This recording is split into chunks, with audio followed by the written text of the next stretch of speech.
Assalamualaikum warahmatullahi wabarakatuh. Selamat malam adik-adik semua. Jadi hari ini kita masuk pertemuan yang ke-9. Nah, setelah kita minggu lalu UTS, nah kita masuk pertemuan yang ke-9. Nah, jadi di sini mulai dari pertemuan 9, 10, 11, 12, 13, 14, 15, nanti kita ke materi ajarnya by video.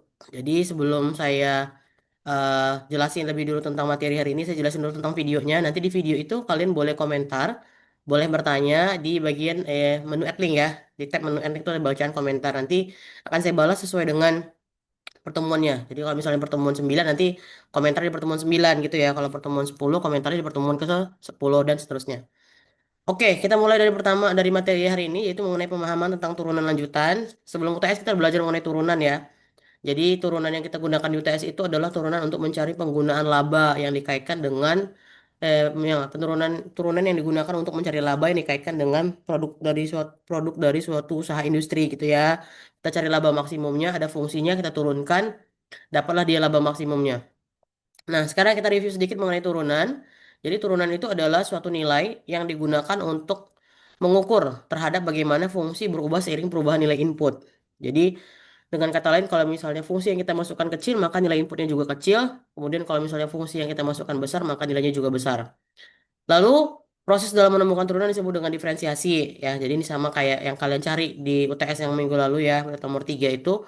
Cara kita untuk mencari turunan itu namanya adalah diferensiasi. Nah, di sini ada turunan. Nah, turunan ini kita masukkan kaitannya dengan si limit fungsi ya. Jadi di sini kita mencari turunan itu dikaitkan dengan limit. Ini dia. Maka turunan sebuah fungsi f adalah dari f aksen. Jadi lambang fungsinya itu adalah f. Maka turunan dari si f ini adalah aksen. Tahu ya? Jadi kalau misalnya aksen ini menandakan turunan.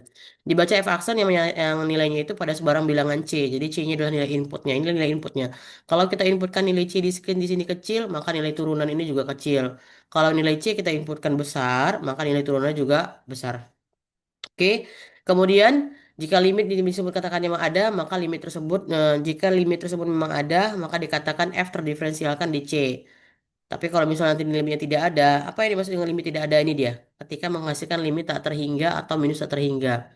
Jadi sama kayak kita pelajari waktu di pertemuan ke-6 ya, kalau nggak salah sebelum UTS. Jadi bagaimana cara mencari limit jika kita tidak punya nilai yang tidak ada? Maka bisa digunakan dengan cara pemfaktoran ataupun digunakan dengan cara pendekatan grafik ya, pendekatan grafik, pendekatan skema, diagram skematis atau pendekatan nilai yang hampir mendekati.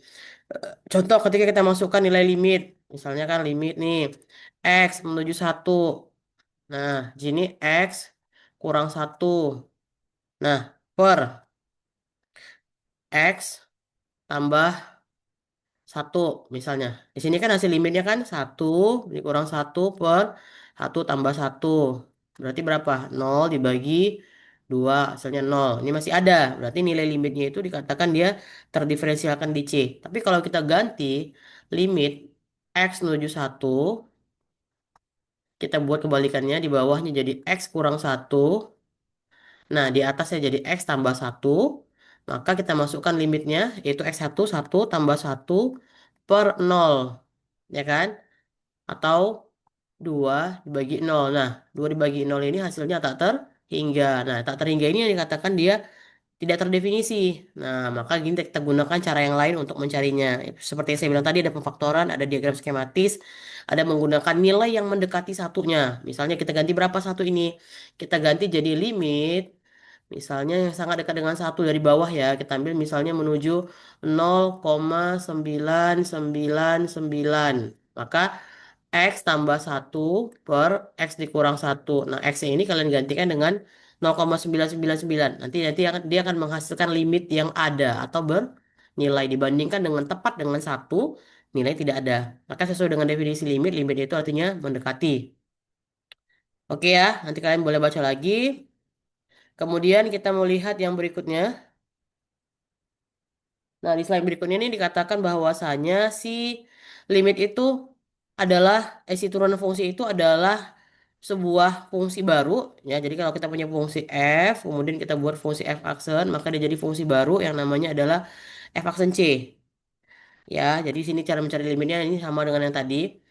Kita masukkan limitnya, kemudian kita bagi dengan h, yaitu fc tambah h kurang fc per h. C ini apa? Ini nilai inputnya. Kalau kita mau nyari misalnya f aksen 2, berarti inputnya gantikan semua c itu dengan angka 2.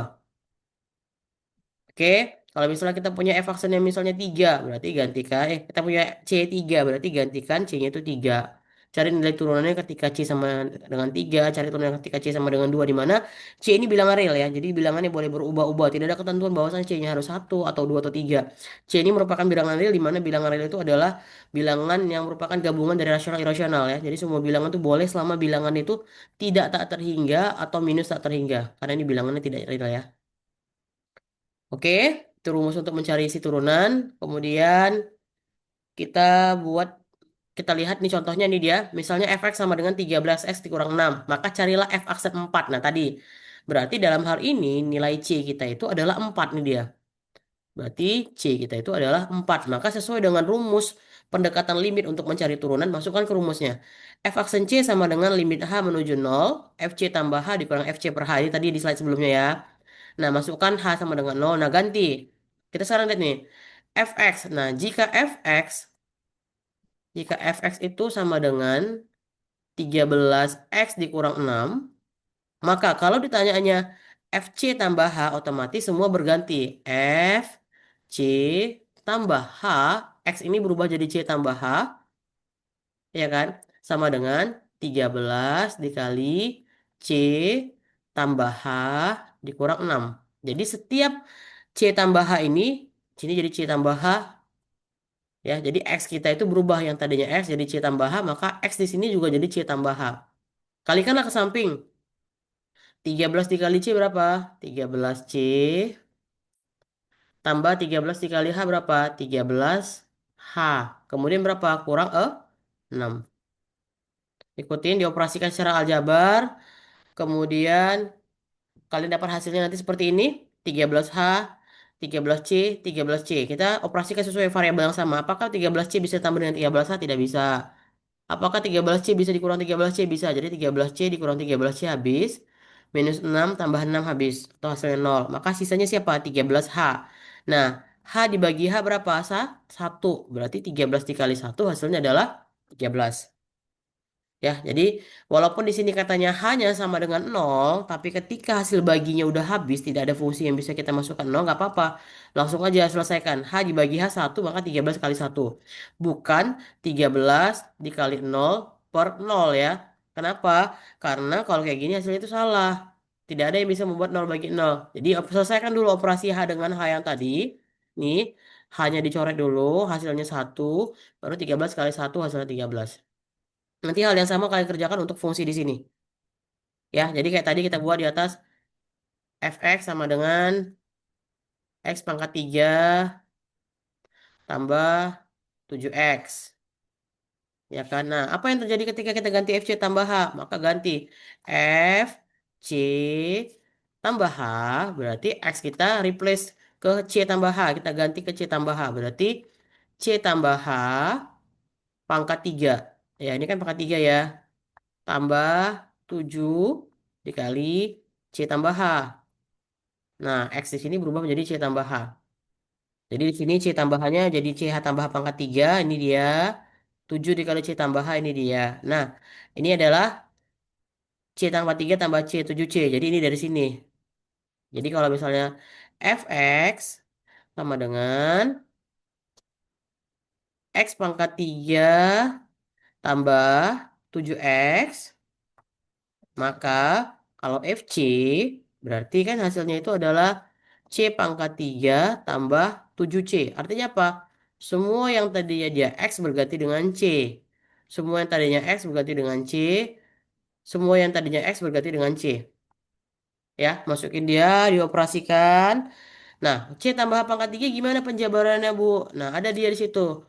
A tambah B pangkat 3 itu ada rumusnya.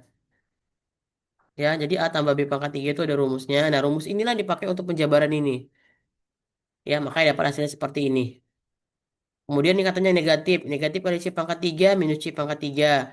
Negatif dikali 7C, maka hasilnya adalah minus 7C.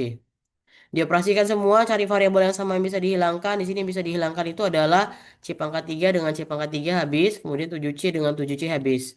Sisanya 3CH kuadrat, 3C kuadrat H, 3C kuadrat H, 3CH kuadrat, 3CH kuadrat, H pangkat 3, H pangkat 3, 7H, 7H. Oke? Nah, setelah itu baru kita operasikan. Mana yang bisa kita cari antara nilai pembilang yang atas sama yang bawah. Oh, ternyata ada faktor yang sama, sama-sama H. Berarti dikeluarkanlah H-nya.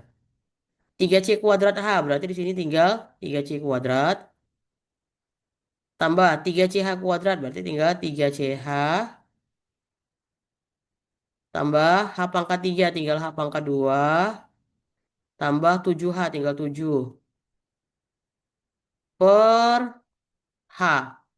Berarti coret H dengan H, tinggal 3C kuadrat tambah 3CH tambah H kuadrat tambah 7 ini nilainya.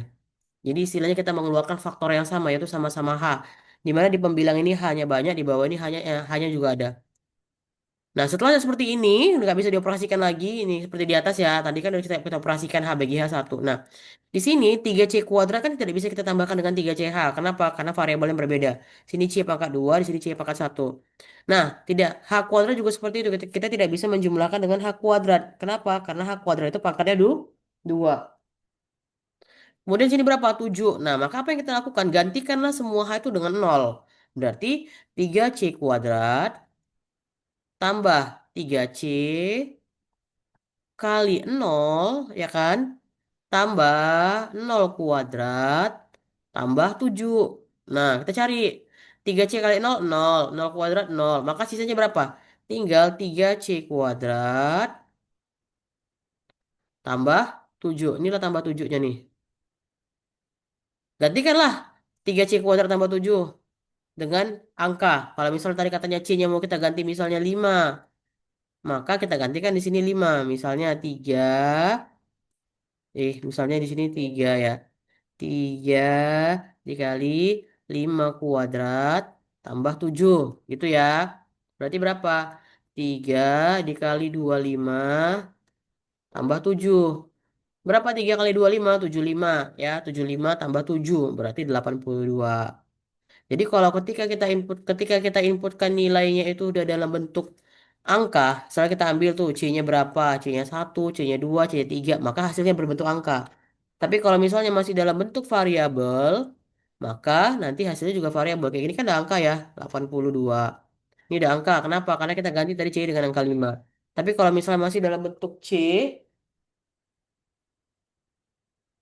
maka hasilnya juga C, masih C. Ini jadi C ya. Paham? Paham ya? Oke, kemudian apa yang kita lakukan? Kita lihat slide berikutnya. Nanti kalian boleh coba-coba contoh dipindahkan ke catatan ini ya. Atau kalian ganti misalnya X pangkat 3 tambah, jangan 7, ganti 5. Misalnya X pangkat 3 tambah 5 gitu ya. Nah, kemudian kita lihat contoh berikutnya. Ini dia untuk 1/X. Jadi kerjakan dengan cara yang sama untuk 1/X ya. Oke, jadi masukkanlah C-nya berapa. Sama kayak tadi. Kalau fx-nya sama dengan 1/X gitu kan. Fx sama 1/X, maka F ganti C tambah H itu adalah berarti kita ganti X itu dengan C tambah H. Berarti 1/X-nya juga berganti. Jadi C tambah H. Maka dia hasilnya nanti adalah ini. Ya, 1/X tambah H dikurang 1/X ya. Jadi kita ganti sesuai dengan rumusnya. Nanti dapat hasilnya itu adalah 1/X min 1/X kuadrat. Ini boleh dicoba-coba nanti. Kesimpulannya apa? Jadi f aksen adalah fungsi yang diberikan oleh f aksen yaitu min 1/x kuadrat. Di mana nilainya adalah min 1/x kuadrat ini adalah termasuk di dalam kategori bilangan real ya. Artinya bilangannya masih ada atau nilai turunannya masih ada. Sama seperti yang saya bilang tadi, ketika nilai turunannya tidak ada atau hasilnya adalah minus tak terhingga atau tak terhingga, baru dikatakan nilai turunannya tidak ada. Oke, kemudian kita lanjut. Kita lanjut yang berikutnya. Nah, ini sini bentuk-bentuk secara umum turunan. Jadi seperti yang saya kata-kata gunakan tadi bahwasanya rumus turunan secara umum itu adalah ini. Di mana F aksen C ini dia. Ini kan F aksen C sama kayak tadi rumusnya. FC tambah H kurang FC per H. Oke. Apa artinya? Nilai C tambah H ini akan mendekati FC ketika H mendekati 0. Maka dikatakan hanya menuju 0. Ilustrasi dari mana? Dari gambar 5. Nih lihat. Jika H menuju 0 sama saja artinya jarak antara C dengan X juga semakin dekat. Ini artinya X menuju C. Ingat bahwa C itu merupakan titik tetap sehingga X yang bergerak itu menuju C. Jadi ini C tambah H-nya, kemudian ini FC-nya, kemudian ini H-nya. Maka kalau kita buat bentuk selisih seperti ini kan pasti lebih besar di kiri ya. Berarti C tambah H itu lebih besar daripada FC. Ini ya ilustrasi ceritanya nanti kalian boleh baca. Lalu kita mau lihat turunan rantai. Ini dia, ini udah kita pelajari ya. Ini dia. Jadi di dalam turunan itu ada yang namanya mengenai turunan rantai. Apa arti turunan rantai? Nah, untuk menentukan turunan Y sama dengan 3X pangkat 4 dikurang 7 tambah 7X kurang 8 dengan 9. Jadi 3X pangkat fungsi ini kan Y sama dengan 3X pangkat 4 tambah 7X kurang 8 pangkat 9 dengan cara mengalihkan bersama ke 9. Jadi kalau kita punya bentuk seperti ini misalnya Y sama dengan X kuadrat. Apa artinya? Berarti X dikali X, ya kan? Ya kan, X dikali X berarti apa? Kita buat dia sebanyak atau berulang sebanyak 2 kali. Nah, kalau misalnya dia pangkat 9, berarti dia berulang sebanyak berapa kali? 9 kah? 9 kali. Maka cara tersebut kan akan repot. Sehingga di turunan itu punya cara. Yang kayak itu kayak mana caranya? Masukkanlah di sini. Misalkan Y sama dengan FU dan U sama dengan GX. Untuk menentukan turunan tersebut, maka digunakan rumus aturan rantai. Maka rumusnya adalah DY per DX sama dengan DY per DU dikali DU per DX. Oke, kita lihat contohnya langsung biar lebih gampang. Ini dia. Oke. Fungsi komposisi dapat diperluas menjadi 3 fungsi. Jadi yang tadinya itu sebelumnya dia nih 2 ya. Nih yang tadinya sebelumnya dua dua. Nih nih dia kan DY per DX sama dengan DY per DU dikali DU per DX itu 2 ya. Satu DY per DU, satu lagi DU per DX. Nah ternyata bisa kita panjangkan jadi 3. Yaitu si DY per DU, DU per DV, jadi DV per DX. Kenapa bisa kiri sama dengan kanan Bu? Ini kiri ya. Ini kan kiri ya. Nah ini kan kanan. Kenapa bisa kiri sama dengan kanan? Kan tanda sama dengan logikanya kan sama dengan harus sama. Berarti apa? Bisa ada yang kita coret DU dengan DU habis. DV dengan DV habis. Kan tinggal DY per DX kan. Maka kiri sama kanan sama. Tapi kita buat supaya bentuk kanan supaya apa? Supaya ada turunannya. Supaya ada hasilnya. Maka dibuatlah bentuk kanan seperti ini. Oke? Lalu apa yang kita lakukan? Kita lihat contohnya. Misal Y sama dengan 3X pangkat 4 tambah 7X kurang 8 pangkat 9. Maka kita buatlah U-nya itu adalah yang di dalam fungsi ini. Jadi U sama dengan 3X pangkat 4 tambah 7X kurang 8. Nah, berarti kan kalau U-nya adalah ini, maka Y-nya sama dengan U pangkat 9. Kenapa? Karena tadi soalnya dia pangkat 9. Lalu kita cari turunannya. DU per DX. Apa arti DU per DX? Turunkan si U ini terhadap variabel X. 3X pangkat 4 turunannya apa? 12X pangkat 3. Lalu 7X turunannya apa? 7. Minus 8 turunannya berapa? 0. Jadi turunan fungsi konstanta itu 0. Maka 0 tidak dibuat. Maka jika Y sama dengan U pangkat 9, maka DY per DU. Cari DY per DU. Turunkan variabel Y ini terhadap U. Berarti U pangkat 9 turunannya adalah 9U pangkat 8. Tadi kalau yang atas DU per DX ya. Berarti kita turunkan U-nya ini terhadap X.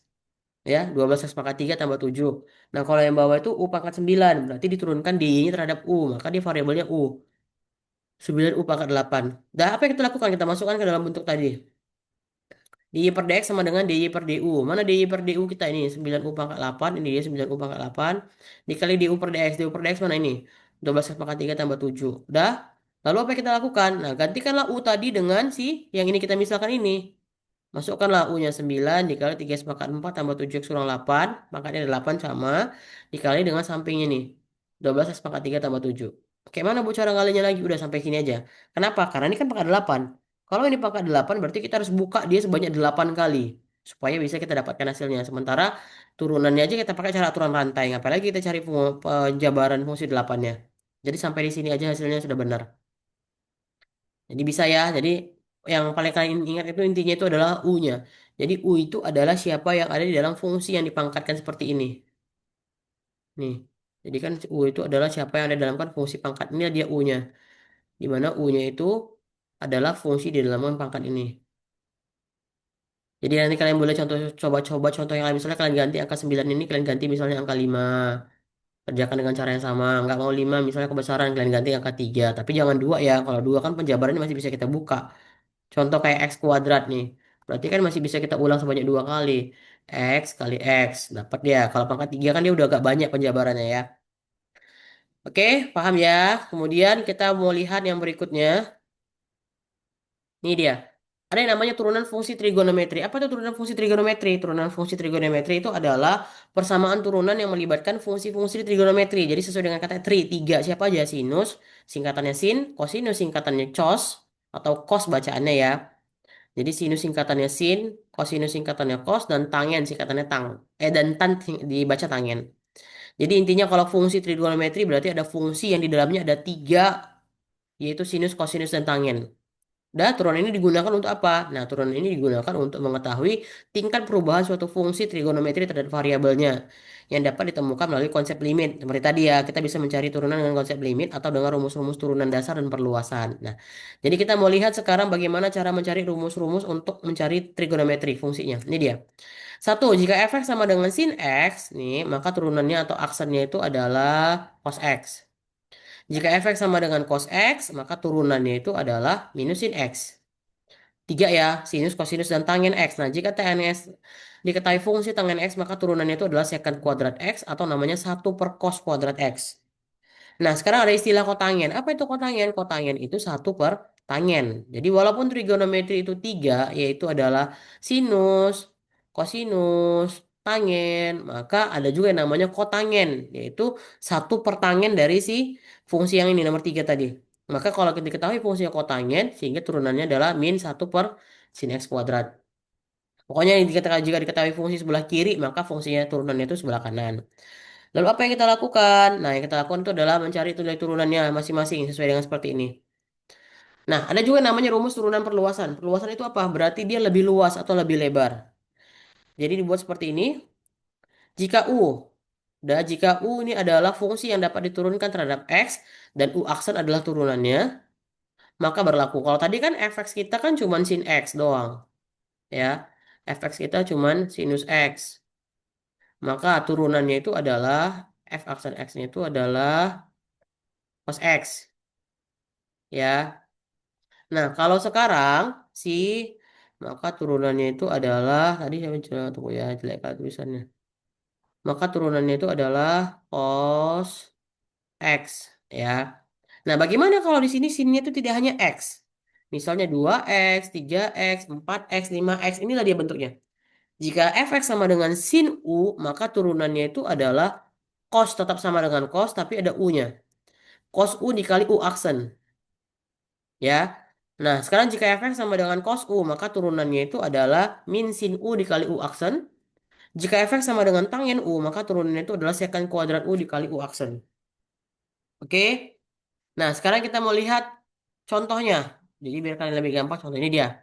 Nah, jika fx sama dengan sin 5x, nih, berarti di sini berapa? Sin U, gitu ya. Maka U kita di sini adalah 5x. Maka turunannya itu adalah cos U dikali U aksen. Turunan dari U sama dengan 5x kan adalah 5. Maka 5 itu di sini. Jadi ini adalah U dikali U aksen. Nah, dalam penulisan variabel dalam matematika, biasakan konstanta ini selalu di depan. Maka dia pindah ke depan. 5 dikali cos 5x. Paham ya? Kemudian, fx sama dengan cos 7x. Di sini kita simpulkan ini U adalah 7x. Maka U aksen adalah 7. Sehingga hasil turunnya itu adalah min sin U dikali U aksen. Min sin 7x dikali 7. Maka hasilnya minus 7 sin 7x. Sekarang tangen. Jadi U-nya itu adalah 9x. Maka U aksennya adalah 9. Sehingga hasil turunannya itu adalah secant kuadrat U dikali U aksen. Jadi sama kayak bilang tadi konstanta ini pindah ke depan ke sini. 9 secant kuadrat 9x. Ya. Jadi kalian boleh mengambil contoh-contoh fungsi yang tidak hanya di depannya itu sinus X doang ya. Jadi kalau tadi kan fx kan sama dengan sinus X. Nih, maka turunannya itu f aksen X hasilnya itu adalah cos X gitu ya. Nah, ternyata kan dalam semua soal kan tidak hanya berbentuk seperti ini. Tidak hanya satu sinnya. Bisa dua, bisa tiga. Itulah yang berlaku di sini. Bisa lima, bisa tujuh, bisa 9. Yang penting dia bilangannya nyata atau bilangan real ya. Nah, saya rasa sampai di sini pertemuan kita untuk pertemuan ke-10 ya. Untuk pertemuan ke-10 kita. Jadi kalau misalnya kalian ada yang bertanya, Nanti boleh di kolom komentar ya, atau di bagian komentar. Nanti akan saya jawab di bagian pertemuan kita masing-masing. Kalau misalnya pertemuan 9 9 gitu ya. Kalau 10 10. Oke, jadi saya tutup pertemuan ke 9 kita ini dengan mengucapkan wassalamualaikum warahmatullahi wabarakatuh. Kasih ya Dede semua ya.